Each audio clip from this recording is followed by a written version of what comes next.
None of this is easy. Okay, if I could wave the magic wand and have it all go away and have them miraculously speak English within a month and analyze text and write a 5-paragraph essay, I would do it. But there's no easy fix here. And so this is a marathon and not a race. Right now, it seems insurmountable. My response is, they're exactly where they need to be right now in terms of their language and literacy acquisition. This is normal. Imagine, I'm going to give you a little German lesson in a second. Imagine if I put you on a plane to Germany and you went to Germany into a school and the teacher was talking to you all day long in German. Okay, so that's what they're having, just massive amounts of linguistic input right now, and their brains are on cognitive overdrive. So the plan for now and for always as teachers is to teach them about the world, okay? Academic concepts, when I say concept, I'm talking about the world, knowledge about the world, okay?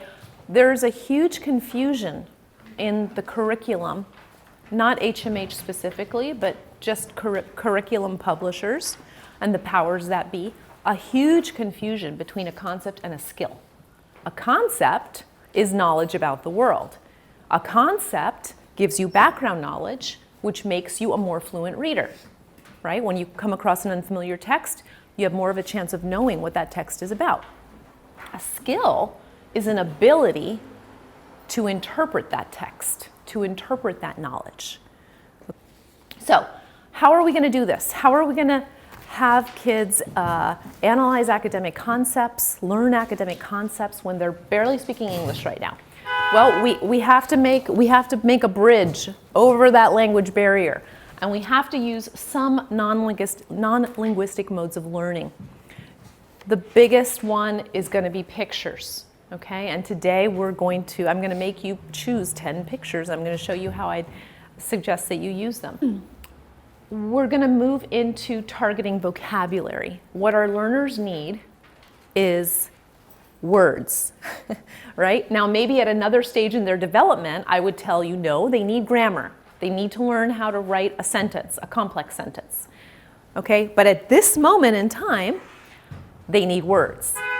And we need to target words that represent the concepts we're trying to teach, as well as that are sometimes in the text that they need to understand the text. So I'm going to have you pick out 10 target words.